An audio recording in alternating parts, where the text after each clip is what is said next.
Go into the interactive part of our videos here. As I mentioned, we're gonna look inside. You're gonna get to see the inner workings of the hive. I'll be pointing out things such as nectar, honey. If we happen to see a queen bee, I'll point those out, but I'll be sure to show you the difference between the worker bee and then their brothers, the drones, the males, as we go through here. We did not bring any smoker fuel today, so we don't have any smoke to cover up the bees' alarm pheromones, but during the spring, when these bees are out busy collecting nectar and pollen, the foragers are out in the field, so you have less bees here to deal with, so less likelihood of them being aggressive. But again, we typically would work with a little bit of light smoke for the bees. We don't want smoke rolling out of there like hillbillies or anything, hillbillies barbecue, but we want to be sure to a light smoke to cover. But I'll demonstrate that as part of it, just to show you how we would typically do that. One other thing, protective clothing I didn't talk about was gloves. A lot of times beekeepers will work barehanded, or they wear a nitrile glove. Also, sometimes we wear leather gloves. Again, that's just our hands are going in here. Not always that the bees are trying to sting, but sometimes when we're trying to pull frames out, we'll squish bees, and so they'll sting us in the fingers or the fingertips, and it's just part of it as managing bees. But we can have a little bit of protection with wearing something like a nitrile that gives us some grip and dexterity in our hands. So what we would typically do if we had this smoker lit is the bees have an entrance. We would give them a couple puffs. Again, that's going to be to cover up our alarm pheromones that the guard bees inside the hive are releasing. Has that banana smell if they get agitated. And then typically we would give a couple of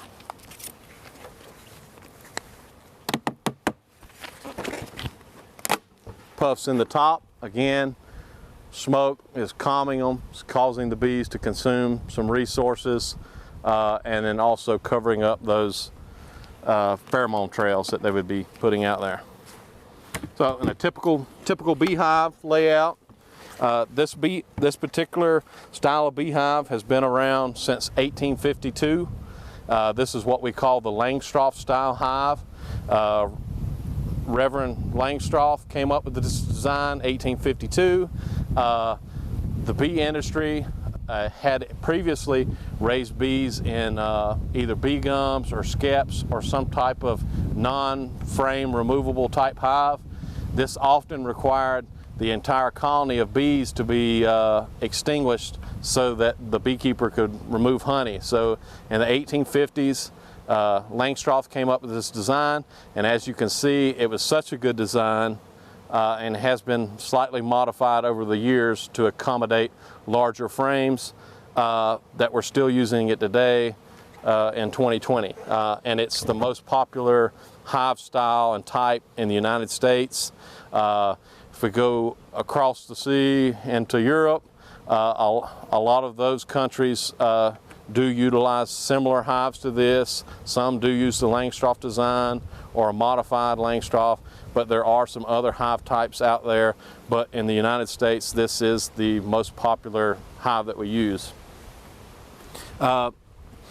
See me, I took this top off. Most hives are comprised of a bottom, some type of a top. This is what we refer to as a telescoping top. It's just a metal flashing covered lid. The reason we call it telescoping is it telescopes over the outside edge of the box, keeps the rain and moisture from going back in the hive, allows the rain to run off. I mentioned feeding for our colonies. Another thing that beekeepers often use is a hive top feeder, and this is a reservoir. It's a way we can feed the sugar syrup to the bees. The bees come up through the bottom. They can access the syrup through this screen wire, keeps them from drowning, but also when we want to come out and put feed on the bees, we don't have to every time actually open the hive, so we're not disturbing the hive when we put feed on them.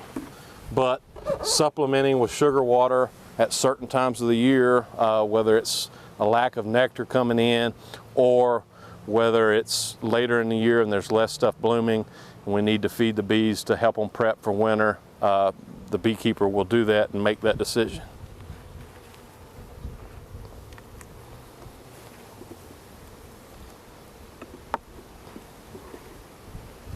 So I mentioned those are the removable frames. In the United States, all hive designs have to have some type of removable frame so that bees can be managed. As mentioned, there are other designs out there, but they do have either frames or some type of a top bar to allow the frames or combs to be manipulated so that we don't kill bees and we can actually manage for certain pests. And so here is what everybody wants to see. This nice golden stuff, that's fresh honey right out of the colony. If you notice, we talked a little bit about the wax and the honey production. When honey is at the right moisture content, the bees will actually coat it with a thin layer of wax, and that's what this white is here. They've actually coated it. Once they get it down below about 18% moisture content, it becomes basically a preserved food product. It has an indefinite shelf life. Honey also has lots of antiviral and antibacterial properties.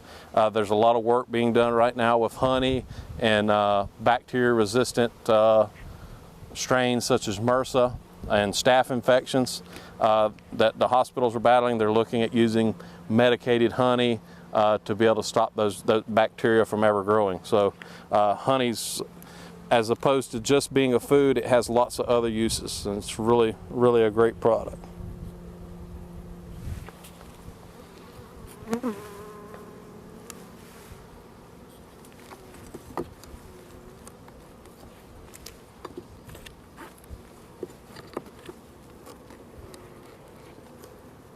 Just so you get a better look of what that looks like when it's all capped off and ready for them to store. As beekeepers, we only harvest surplus honey. The bees put back far more honey than they're going to consume for wintertime or even restarting things in the springtime. They may produce as much as 40 to 60 pounds of surplus honey. 60 pounds of surplus honey is 5 gallons of honey. So they may produce actually 5 gallons more honey than they actually need, and that's what us, the beekeepers, will take off and harvest and sell in the jars at the farmer's market or at the store that you see in retail.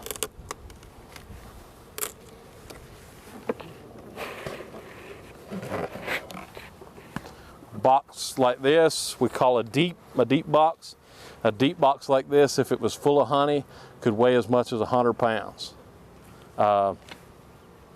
Most of what we use this box for is actually brood rearing, but occasionally we will actually put those on for honey collection.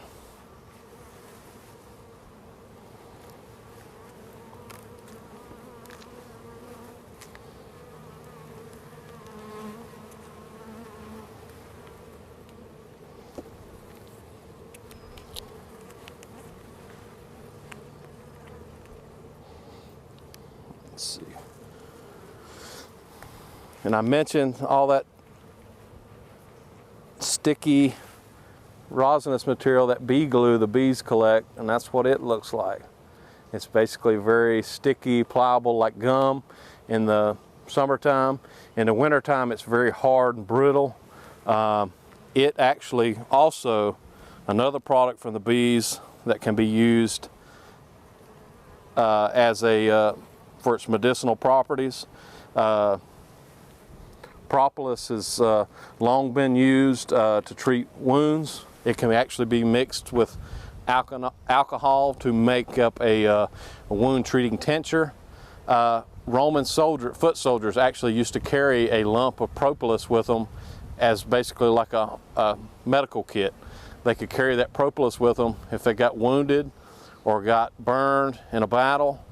they could apply that propolis to that wound, and it created a antibacterial seal, and also helps with the wound care. So a lot of the products that the bees bring back to the hive, other than just nectar and making honey, are just as useful to us as the honey is.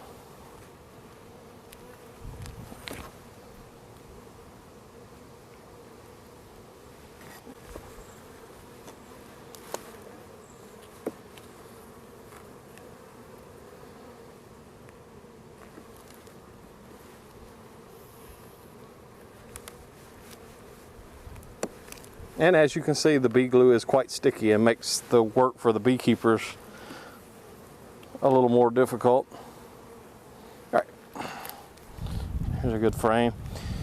We're looking at on this frame here is what we call cat brood. All these brown cells here will eventually be bees that will emerge as adult bees and begin their life and start doing their chores, like cleaning house. The first chore they'll do after they emerge is actually going back and cleaning their cell and other brood cells out so that the queen can lay new eggs in them. Let's see if I can get that on shot there.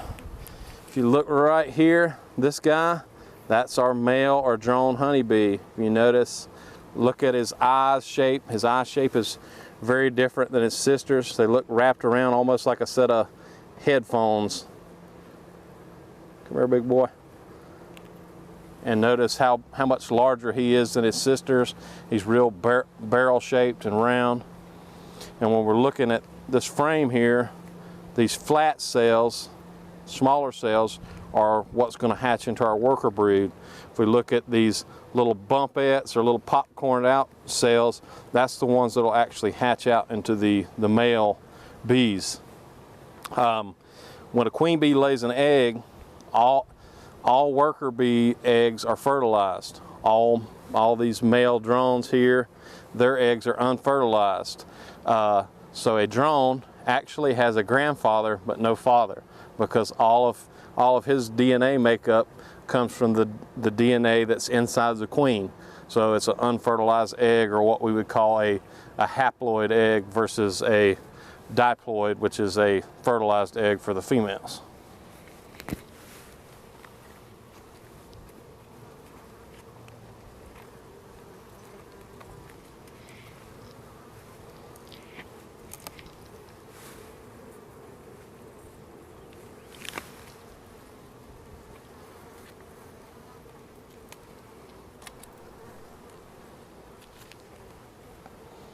What I'm going to do now is just trying to go through real quickly and see if I can find her and show her.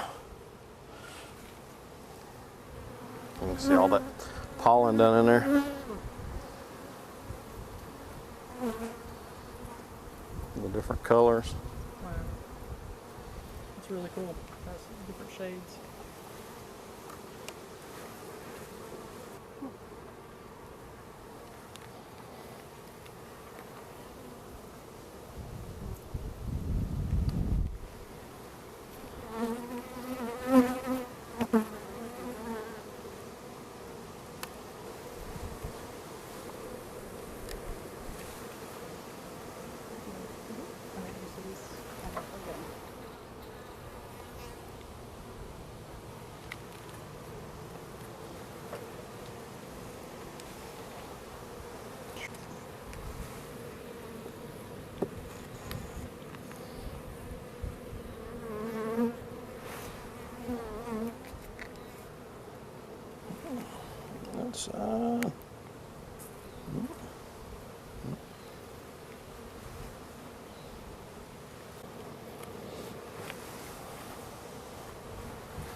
Look on that.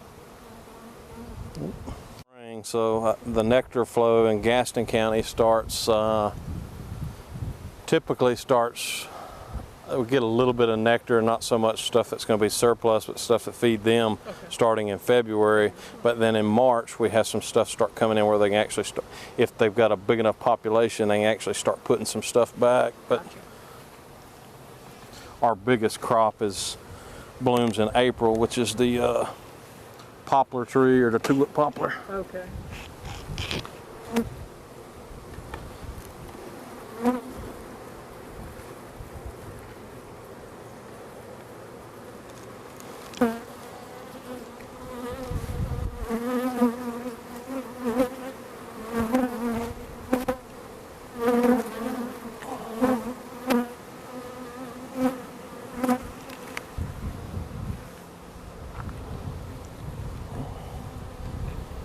Well, I was hoping we were going to get to see her.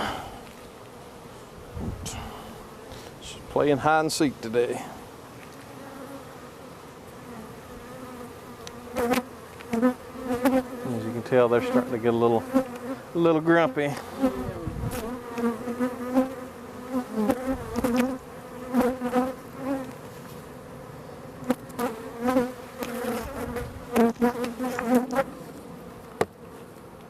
Strong stuff, isn't it? Oh yeah. Particularly when it's hot and sticky.